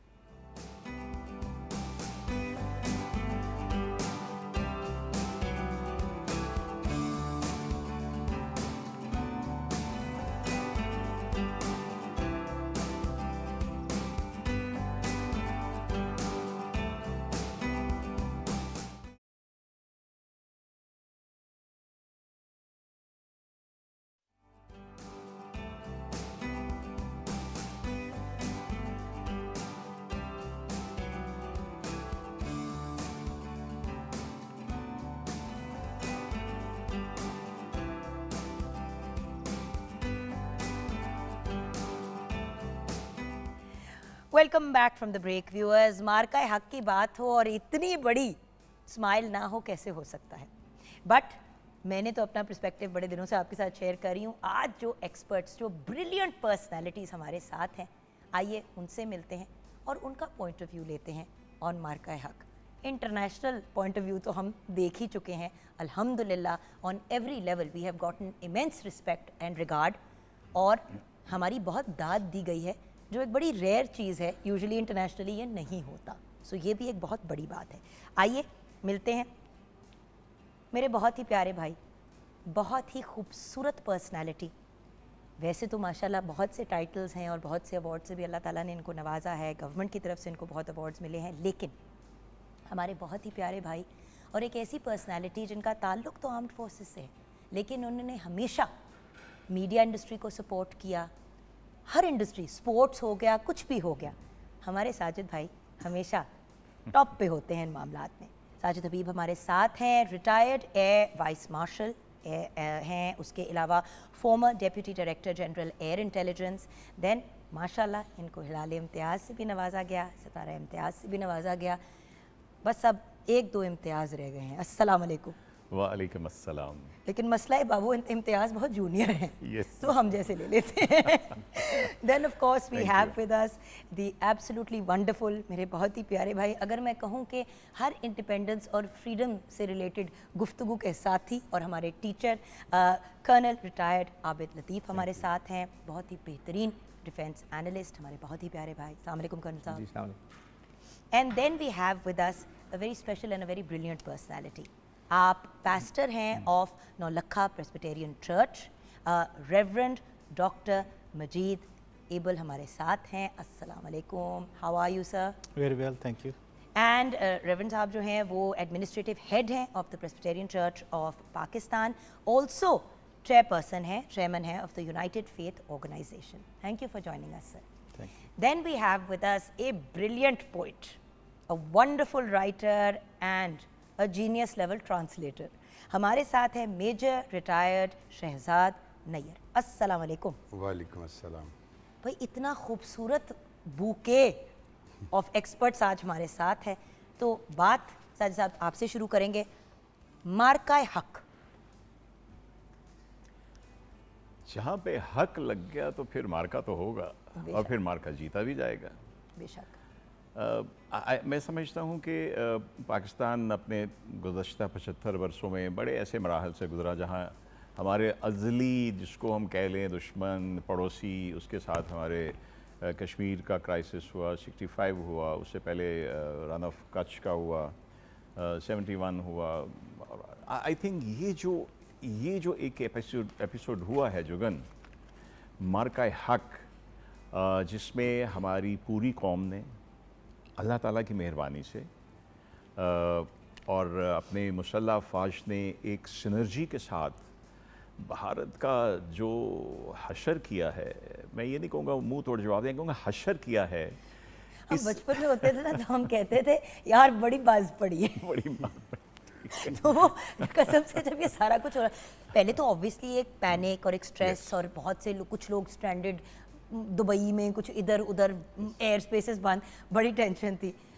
जैसे ही मार्का हक हुआ और हमारी जीत हुई, तो सबसे पहली चीज़ जो जहन में आई, बड़ी बुरी बाज पड़ी है भाई, इंडिया को बड़ी बुरी बाज पड़ी है। और फिर अल्लाह का शुक्र है कि उसमें जैसे शुरू में वो याद है जो ड्रोन एक आध गिरे, बल्कि सबसे पहले तो हमारे पड़ोस में वाल्टन में गिरा, तो एक खौफ एक कुदरती चीज़ है, शुरू में हुआ, लेकिन शाम तक लोग उनके ड्रोन्स को जूतों वूतों से मारने लग गए, और उसके बाद जो एक बच्चे बैठ के फनकारियाँ कर रहे थे उनके साथ। इट बिकेम जो, आई मीन आप सोचें कि आप एक चीज़ भेज रहे हैं, एक प्रोफेशनल डिवाइस, और लोग उसके साथ खेल रहे हैं। खेल रहे हैं उसके साथ। ये मैं कहता हूँ अल्लाह ताला की एक तरह से कई दफ़ा हम समझते हैं कि मुश्किल आई है, लेकिन अल्लाह ताला ने उसमें बड़ी रहमत आपके लिए रखी होती है। ये जो मोदी ने हरकत की, उसके जवाब में जैसे पूरी कौम ने से रिएक्ट किया, उसके बाद जो फिजाइया ने, I am very proud to be a part of Pakistan air force. You have been part of Pakistan I air force. feel like I'm a part of the Pakistan are. Air Force.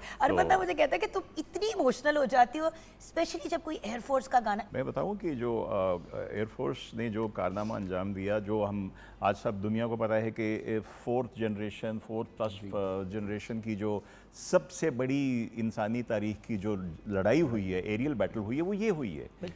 इसमें यंगस्टर्स का बड़ा हाथ है. आई नॉट गो इनटू डिटेल. ये जो cyber war की और hacking की बातें हो रही हैं, ये हमजा जितने लड़के हैं.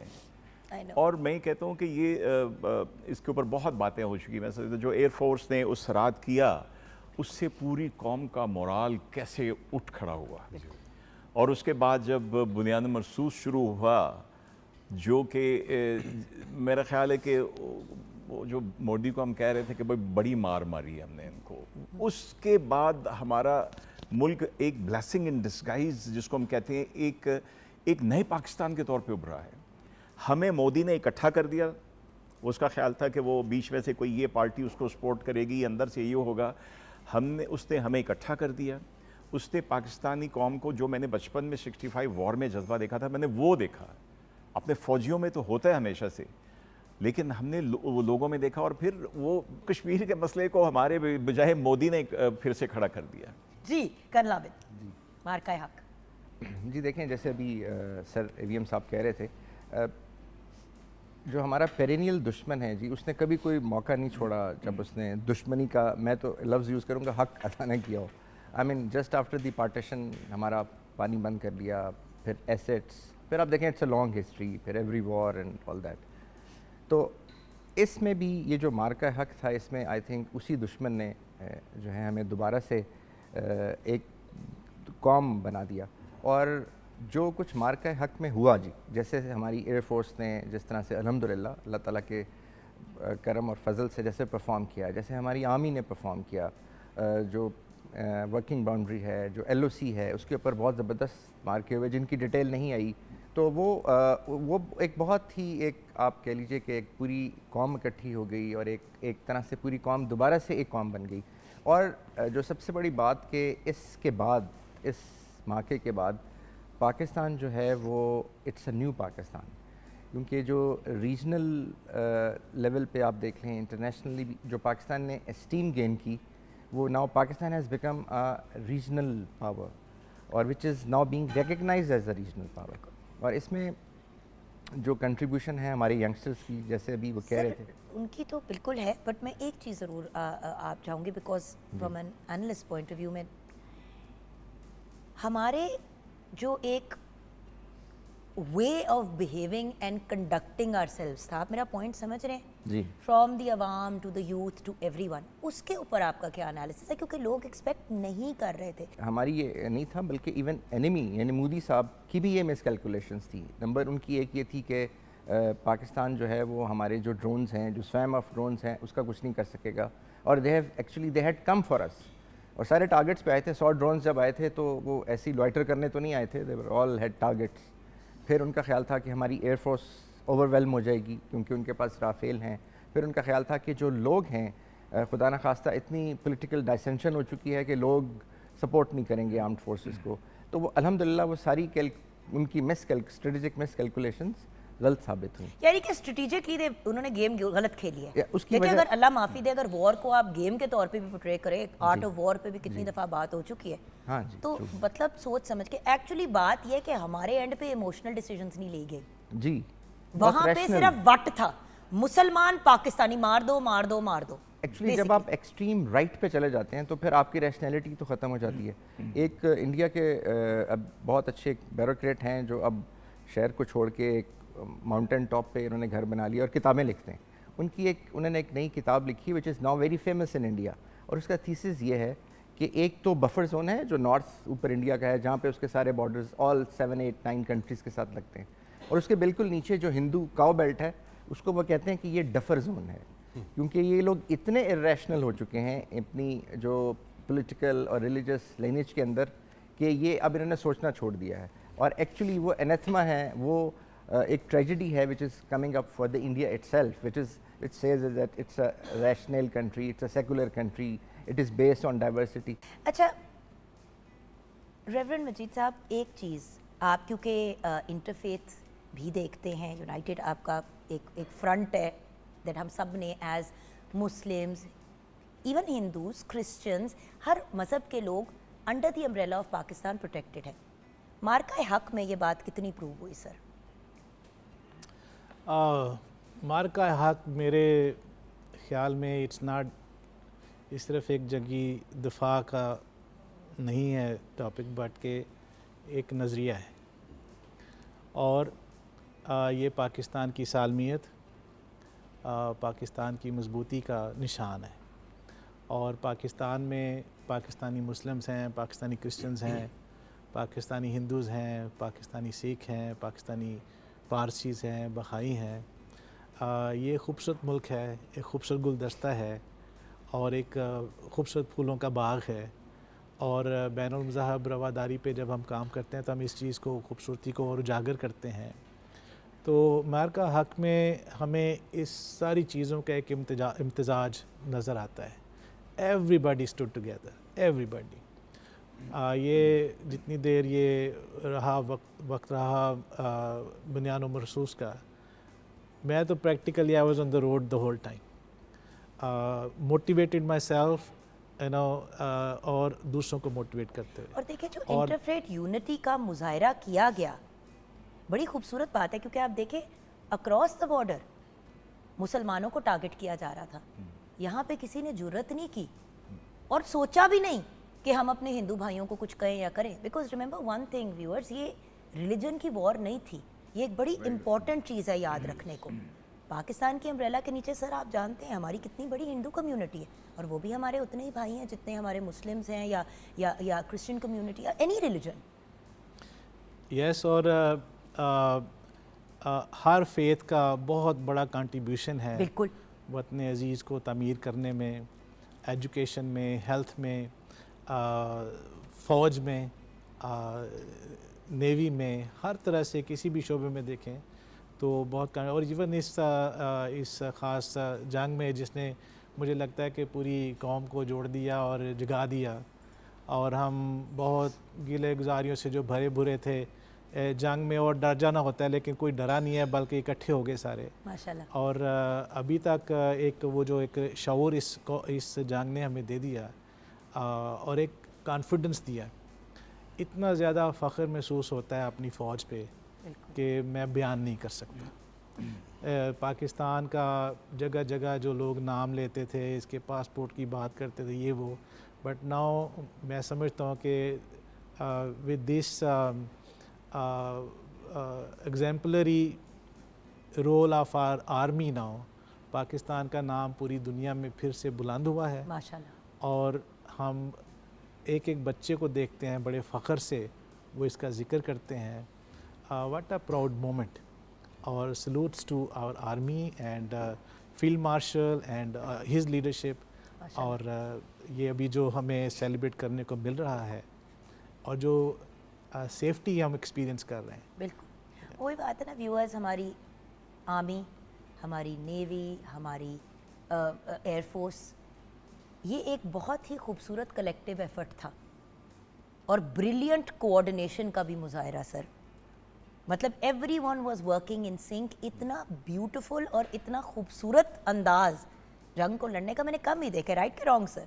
आई मीन अगर बात करें तो हमने कोशिश की कि मिनिमल जानी नुकसान ना हो तो बेहतरीन है, बट मिनिमल पे रखें। पॉइंट अक्रॉस करना है, बट हम भी किसी को कोई नुकसान पहुंचाते हुए कभी आज तक खुश नहीं हुए। हम तो वो कौम है कि दुनिया के किसी और कोने में कुछ हो रहा होता है तो हम भागे जाते हैं कि हम अपना हिस्सा डाल दें। जी मेजर शहजाद, बहुत अच्छी आपने बात की कि मारिका हक एक ऐसा पॉइंट था पाकिस्तान की तारीख़ में, हालिया तारीख़ में, रीसेंट हिस्ट्री में, जिसने कौम का मोराल भी बुलंद किया और साथ ही साथ एक तरह से पाक अफवाज की धाक बिठा दी। मैं ख़ास तौर पे ये बात करना चाहूँगा रीजनल लेवल पे हमें मुकम्मल तौर पे महसूस हुआ, क्लियरली फील हुई ये बात कि जो रीजन के कंट्रीज़ हैं या जो इवन आलमी लीडर्स हैं, उनकी तरफ से जिस तरह पाकिस्तान के लिए एक रिस्पेक्टफुल स्टांस, उसमें तब्दीली वाज़े महसूस होना शुरू हो गई। और पाकिस्तान नेवी का मैं ज़िक्र ख़ास तौर पे करना चाहूँगा कि नेवी वाले कहते हैं कि a ship detected is ship destroyed. बिल्कुल। तो डिटेक्ट कर लेने का मतलब होता है ज़ाहिर है आप उस पर पहुंच ही जाएंगे। तो इस मार्के के दौरान में कुछ भारतीय जो बहरी जहाज़ थे वो गालिबन द्वारका की बंदरगाह से रवाना भी हुए, लेकिन वो इतनी महारत से और इतना टाइमली डिटेक्ट कर लिए गए कि वो एक ख़ास पॉइंट से आगे नहीं आए। अल्लाह जाने वो कहते हैं ना पंजाबी में त्रा निकल गया ना। जी जी। देश पाकिस्तानियों नाल पंगा नहीं लेना चाहिए। यस, और वो फिर वहाँ से पंगा इट वोंट बी चंगा, और एंड ही हुआ। और वो वहाँ से वापस अपने पानियों में चले गए। मतलब up to a certain point वो आए हैं और वो भी एग्रेसिव और ऑफेंसिव पोस्चर में आए हैं, लेकिन उस पॉइंट तक आगे फिर वो वापस चले गए हैं। वही पंगे वाली बात है कि इधर पंगा नहीं लेना, इधर नहीं लेना। इसी तरह उधर एयरफोर्स ने वैसी बुरकस निकाल दी है, इधर अब आप इधर भी बुरकस निकल जाएगा तो रहेगा क्या हमारे पास आगे? जी जी। देखिए आगे भी तो आपने सोचना होता है ना। ये सारी जो आपको पता है इक्विपमेंट व्यूअर्स, चाहे शिप्स हो जाएं, अब हमारे एयरफोर्स के जहाज हो जाएं, these are this is very expensive equipment. Yes, और एक बड़ी कामयाबी होती है कि आप अपने इक्विपमेंट का लॉस ना होने दें और एनिमी का इक्विपमेंट, उनके जो आर्म्स एंड एम्यूनिशन है, उसको ज़्यादा से ज़्यादा डिस्ट्रॉय करें। और पाकिस्तान ने इस पूरे मार्का हक में ये ऑब्जेक्टिव बड़ी कामयाबी से हासिल किया। हम सब जानते हैं उनका जो रडार सिस्टम था उसे एक तरह से तबाह कर दिया, एक नाकाबिल तलाफ़ी नुकसान पहुंचा दिया। इसके अलावा जो हमारे अल-फतह मिसाइल्स हैं उन्होंने अपने टारगेट्स को हिट किया। आर्मी ने जिस तरह लाइन ऑफ कंट्रोल, मैं 2 बार लाइन ऑफ कंट्रोल पे रहा हूँ, चकोठी चिनारी सेक्टर में रहा, इसके अलावा मैं तत्तापानी सेक्टर में रहा, और मैं एक तरह का जो लाइव एक्सचेंज ऑफ फायर है उसमें ख़ुद भी शामिल रहा। कारगिल की जंग में मैं रहा through out. I have fought Kargil war right from the beginning till and, and I was quite near Kargil city. तो मैं क्योंकि तोपखाने का ऑफिसर था तो मेरा काम था कि जो मिलिट्री टारगेट्स हैं उन पर कारगिल सिटी और जो कैंटोनमेंट्स हैं और जो उनकी मिलिट्री डिस्पोजिशंस हैं और पोजीशंस हैं उस पर गोलाबारी करवाऊँ। तो मैं ज़ाहिर है एक वॉर एक्सपीरियंस है मेरा, जो वो लोग ढूंढ रहे होते हैं अटैक करने के लिए, इसको उड़ा देंगे तो फिर आप तो मेरा एक वॉर एक्सपीरियंस है। तो जब मैं वो फुटेजेस जो ISPR ने रिलीज़ की मार्का हक की, तो इनकी जो निशाने थे दे वर सो एक्यूरेट, क्योंकि पहाड़ी इलाकों में एक ख़ास पोस्ट को हिट करना इतना आसान नहीं होता। You have to be very accurate, very meticulous, and so we are. तो So is our armed forces. Yes. Always has been, always will be. और by the way viewers, ये को पहली दफ़ा नहीं ऐसा हुआ, जैसे कि आपने कहा, ये को पहली दफ़ा तो नहीं हुआ। yes. बार बार हमारी आर्म्ड फोर्सेस ने अपनी ब्रिलियंस को प्रूव किया। और अल्लामा इकबाल का वो शेर याद आता है मार्का हक, जिसमें हक का लफ्ज़ है जी सर, कि हो हल्का यारां तो बरेशम की तरह नर्म, रज़्म हक़ व बातिल हो तो फौलाद है मोमिन। वाह। और हमने साबित किया कि we are steel, we are फौलाद in fact of the world.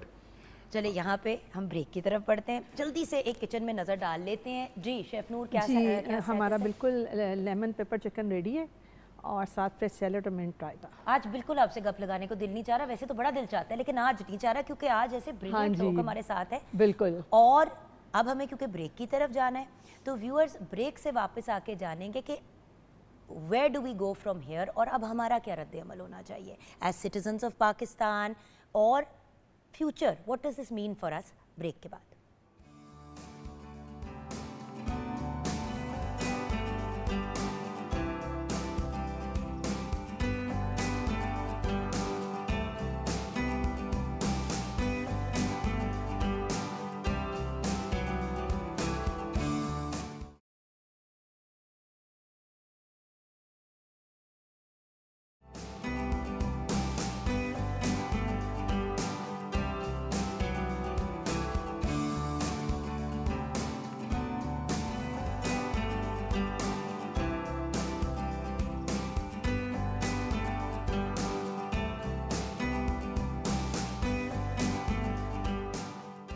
Welcome back from the break viewers. हम बात कर रहे हैं मार्का हक की और क्या ब्रिलियंट पर्सनालिटीज़ हमारे साथ हैं।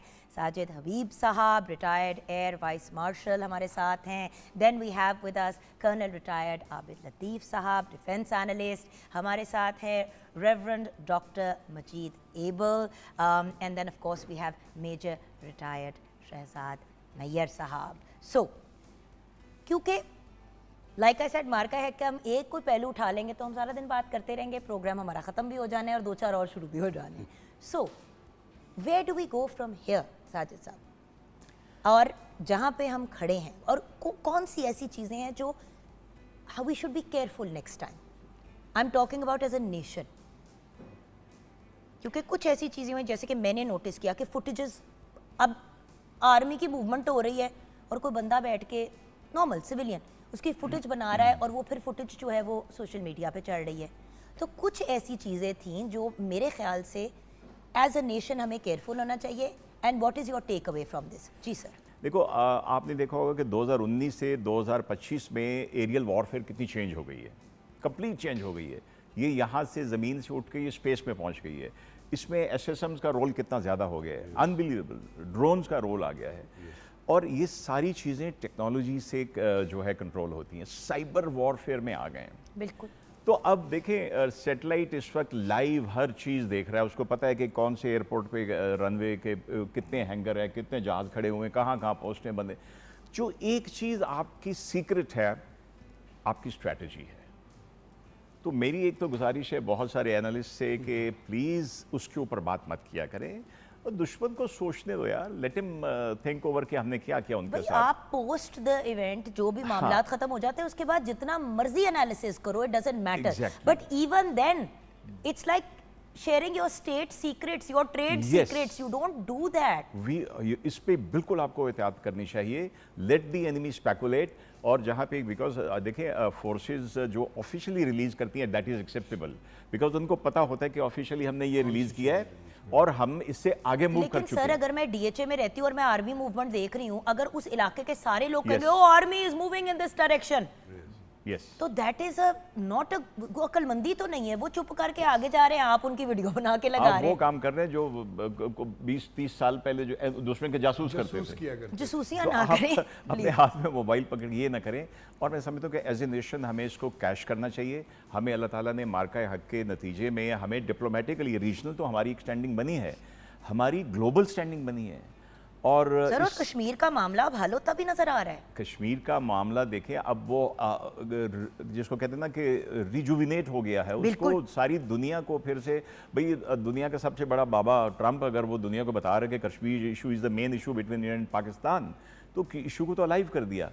तो हमें इस पर बड़ी एहतियात करनी चाहिए और हमें एज ए पाकिस्तानी यार सबसे पहले पाकिस्तान को अपना दीन ईमान बनाना चाहिए। और इस वक्त हमें चाहिए, देखिए 2 चीज़ें मैटर कर रही हैं आजकल, आप इकोनॉमिक स्टैंडिंग क्या है और दूसरे आपकी मिलिटरीली आप कहाँ पे स्टैंड करते हैं। और सबसे इन दोनों से ऊपर है अब एज ए नेशन आपकी इंटरनल स्टेबिलिटी और इत्तेफाक कैसा है। So we need to work on these things कि हम एज ए नेशन यूनाइटेड रहें और let the forces do their job. वो अपना जॉब कर रही हैं। आर्म्ड फोर्सेस की तो ये रिस्पॉन्सिबिलिटी थी, उन्होंने पूरी की। उन्होंने कैसे की वो भी आपने देख लिया ना, कोशिश की कि मिनिमम नुकसान, मिनिमम कोई चीज़, यहाँ पे सिर्फ नहीं वहाँ पे भी कि वहाँ के सिविलियंस को हम ना नुकसान पहुँचाएं, बट ऑब्वियसली अगर वहाँ से एक अटैक आ रहा है तो हमने जवाब दिए हैं। हम कभी भी एज ए नेशन, सर आप तो आर्म्ड फोर्सेस के इतने सीनियर बंदे हैं, आपसे बेहतर कौन जानता है, हमारा कभी भी गोल नहीं होता कि किसी का बच्चा, किसी की फैमिली, किसी को कोई नुकसान हो। लेकिन अगर अगला इंसान इज हेल बेंट, कुछ तो करना है ना, अपने बच्चों को तो प्रोटेक्ट करना है ना। उसने सिविलियन टारगेट्स को हिट किया, हमने सिर्फ मिलिट्री टारगेट्स को हिट किया, हमने एक भी सिविलियन टारगेट को हिट नहीं किया। और बाय द वे ये फैक्ट है व्यूअर्स, स्टेट चैनल पे बैठ के ये लोग कभी भी ऐसी बात नहीं करेंगे जिसमें बाद में पकड़ो। तो हमने आज इसीलिए स्पेसिफिकली ये बात भी आपके साथ शेयर की कि अगर हम लोग पॉजिटिवली एज ए नेशन आगे बढ़ें, जब जी चाहता है कभी किसी को विलन बना लेते हैं, कभी किसी को विलन बना लेते हैं। आपको पता है जब हम दूसरों को विलन बनाते हैं सबसे बड़े विलन हम खुद हैं, क्योंकि हम अपने मुल्क को खुद नुकसान पहुंचा रहे हैं। और व्यूअर्स एग्जैक्टली यही कोशिश की जा रही है कि आपस में फूट पड़े, वही तो नहीं डालनी। सबसे बड़ी जीत जो साइबर वॉरफेयर आप कह रहे हैं, half of it is the psychological warfare जो रील्स और बकवासियात के थ्रू हो रहे हैं। कोई ऐसी चीज देखे फौरन उसको ब्लॉक करें और उसको रिपोर्ट करें। जी सर। एक इजाज़त है तो एक आखिरी जुमला कहूँगा और बड़े सिंसियरली कहूँगा कि इस सारे एपिसोड में हमारे मीडिया ने मेरी ज़िंदगी में पहली दफ़ा इतना कमाल तरीके से दयानतदाराना और बेहतरीन रोल अदा किया। तो मीडिया से भी गुजारिश है कि इसी चीज़ को जारी रखें। भाई हम लोग अपने लिए तालियां बजा रहे, पहली दफ़ा ज़िंदगी में हमें दाद दी गई है तो ये एक अच्छी नहीं, इट्स ट्रू। देखिए जहाँ पे मीडिया गलत तरीके से चीज़ों को हाईलाइट करता है, आप सलाम टू द मीडिया, जेन्युइनली। जी सर। देखिए जैसे बात हो रही थी, ये जो मार्का हक था इसमें हमने बड़ा स्ट्रेटेजिक रिस्ट्रेन दिखाया। पहले हमारे 6 शहरों को हिट किया गया, फिर भी हमने रिस्ट्रेन दिखाया, फिर ड्रोन्स आए, हमने कहा कि जी ये और फिर जब हमने रिएक्ट किया तो वो भी स्पेसिफिक मिलिट्री टारगेट्स पे रिएक्ट किया। अब ये हम सारा सेलिब्रेट करते हैं। देखें आर्टिलरी गन्स का अपने टारगेट पे हिट करना, अल्हम्दुलिल्लाह हमारे जहाज़ों का इवन दुश्मन के जहाज़ों को अपना कोई नुकसान हुए बगैर गिरा देना, हमारी फ़ौज का, नेवी का बहुत अच्छे तरीके से परफॉर्म करना, मैं समझता हूँ ये सब अल्लाह ताला का बहुत बड़ा, सबसे पहले अल्लाह ताला का करम था। इसके साथ साथ जो कुछ हमने अचीव किया, उसके साथ साथ अब हम ऐसे फेज़ में चले गए हैं कि जब मैं समझता हूँ कि ये लास्ट कॉन्टैक्ट वॉर थी, लास्ट काइनेटिक स्क्रिमेज थी।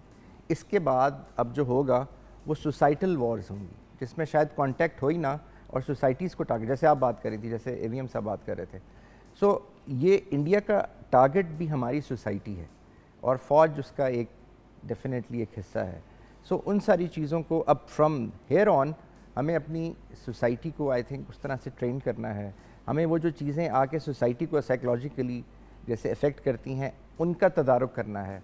उसके लिए हमें अपनी कोई एक नेशनल पॉलिसी, हमें अपने नैरेटिव और जो नैरेटिविटी है और जो आर्क ऑफ नैरेटिविटी है, जिससे हम अब अपनी सोसाइटी को इन चीज़ों से बचा सकते हैं। क्योंकि दूसरी साइड पे एक साइबर ब्रिगेड काम कर रहा है जिसके अंदर को 5000 लोग हैं जो हर वक्त कीबोर्ड पे बैठे हुए हैं, जो चैट बॉट के ज़रिए, जो डिफरेंट अकाउंट्स के ज़रिए हमें अफेक्ट कर रहे हैं, हमारे यंगस्टर्स को अफेक्ट कर रहे हैं। सो हमें उन सब चीज़ों को काउंटर करना है और प्लस ये जो अपनी सोसाइटी को भी उससे बचाना है। प्लस कश्मीर के साथ साथ देखें जो हमारी फूड सिक्योरिटी, अब कम्प्रिहेंसिव कॉन्सेप्ट ऑफ सिक्योरिटी यही है कि आपने सोसाइटी को बचाना है।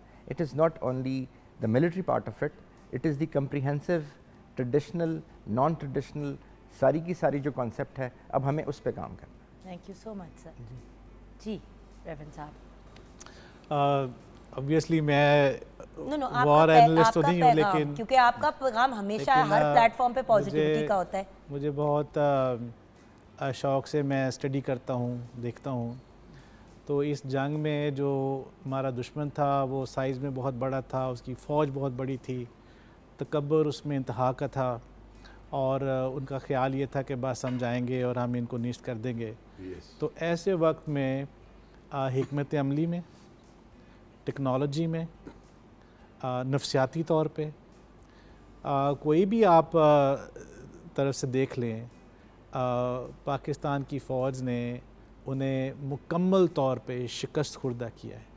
ये सिर्फ जीत नहीं, ये बहुत बड़ी फ़तह है जो उन्होंने अपने मुल्क के लिए हासिल की है। मैं समझता हूँ कि एक बड़ा पैगाम जो हमारे सारे पाकिस्तानियों को इससे मिलना चाहिए, मिला भी है। जब शुरू में कोई ड्रोन हमले वगैरह हो रहे थे, लोग एकदम आगे जी क्यों हमारी फ़ौज रिस्पॉन्ड नहीं कर रही। जब उन्होंने रिस्पॉन्ड किया तो पता चला कि वो उस वक्त खुली आँखों से और अमेजिंग ऐसी विजडम उन्होंने दिखाई है कि इंडिया जैसा जिसको अपने आप को इस इलाके में सुपर पावर बनाने का जुनून है, उसको ऐसा शर्मिंदा किया, ऐसा उसको मारा है कि उसको मानना पड़ा कि उसको शिकस्त हुई है और हर पहलू से उन्होंने उनको शिकस्त दी है। मैं एक मेजर साहब से इंस्पायर होके I just want to use a poetry to give a message to my fellow Pakistanis. कल परदेश में याद आएगी ध्यान में रख, अपनी कुछ मिट्टी भी सामान में रख, सारा जिस्म लेकर घूम ज़माने में, एक दिल की धड़कन पाकिस्तान में रख। क्या बात है सर, एब्सोल्युटली ब्यूटीफुल। इतनी आपके अंदर सर टैलेंट है, सरमन से लेके यहाँ तक, क्या बात है। आई लव माय सर आपका। कंट्री। क्या बात है, thank you so much. And finally major साहब, देखिए आपका तो काम ही लिखना पढ़ना है और सारी तवज्जो भी आपकी इस चीज़ पे होती है, तो एक ट्रिब्यूट हम चाहेंगे कि आप ही पेश करें मार्का हक को एंड आपके पैगाम के साथ। जी मैं पेश करता हूँ कि नेशनल नैरेटिव की बात हो रही थी, मीडिया की बड़ी अच्छी बात की साजिद हबीब साहब ने। जब भी इस तरह के जंगी हालात होते हैं तो एक कौमी बयानिया तश्कील दिया जाना चाहिए, और हमारे यहाँ वो बड़ी कामयाबी से तश्कील दिया गया। और जितने भी मीडिया आउटलेट्स हैं, पाकिस्तान टेलीविज़न और रेडियो पाकिस्तान तो चलो हमारे स्टेट ओन्ड हैं, बाकी भी जो पाकिस्तान के मीडिया चैनल्स, मीडिया आउटलेट्स, उन सब ने उस कौमी बयानिए को स्ट्रेंथन ही किया। बिल्कुल।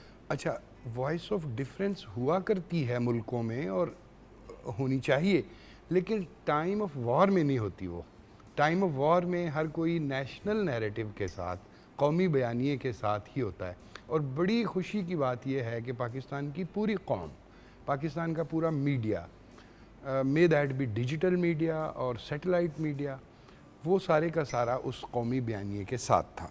और मैं समझता हूँ कि ये सारे मीडिया पर्सनस के लिए भी काबिल मुबारकबाद है कि उन्होंने इस कामयाबी में ना सिर्फ हिस्सा डाला, क्योंकि नैरेटिव वॉर भी एक वॉर होती है और वो भी बहुत इम्पॉर्टेंट है, क्योंकि उसी ने माइंड्स को मेकअप करना होता है। सर इसीलिए ये वाली बात जब हम, क्योंकि हम आपकी ही इस ट्रिब्यूट पे अपने प्रोग्राम को कंक्लूड करेंगे, तो मैं भी आपको व्यूअर्स, मेरा एक ही पैगाम है, being a mother and being a citizen of this country.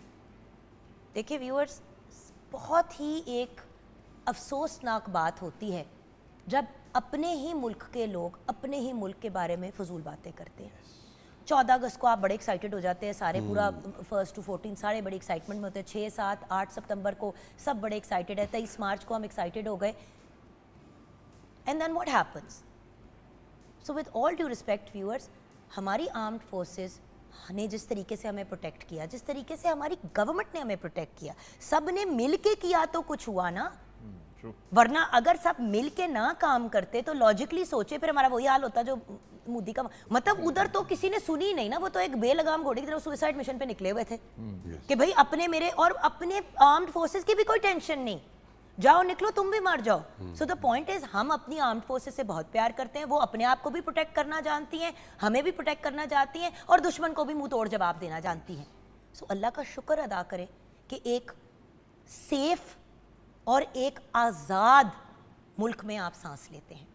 यहाँ पे शो को कंक्लूड करेंगे सर आपके ट्रिब्यूट के साथ। 2 अशार हैं मार्का हक के लिए और फिर एक बहुत शॉर्ट ट्रिब्यूट है पाकिस्तान एयरफोर्स के लिए ख़ास तौर पर। दुनिया में एक मिसाल बना मार्का हक, दुनिया में एक मिसाल बना मार्का हक, ऐसा नहीं कि सिर्फ हुआ मार्का हक।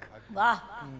और आलम में पाक फौज का चर्चा बहुत हुआ, बेशक आलम में पाक फौज का चर्चा बहुत हुआ, हमने कुछ ऐसे ढब से लड़ा मार्का हक। क्या बात है जी।